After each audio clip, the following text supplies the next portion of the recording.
अस्सलाम वालेकुम नाज़रीन, तव्हां ॾिसी रहिया आहियो NTV न्यूज़। मीरपुर बठोरो लॻ यूनियन काउंसलर सैयद अली अकबर शाह जी सैयद अल्लाह ॾिनो शाह प्राइमरी स्कूल सैयद अली अकबर शाह ज़बून हालत बणिजी वियो।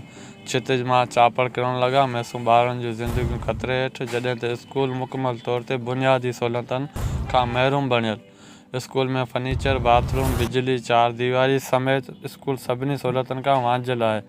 मासूम ॿार पट ते वेही तइलीम पढ़ाइण ते मजबूर बणियल आहिनि।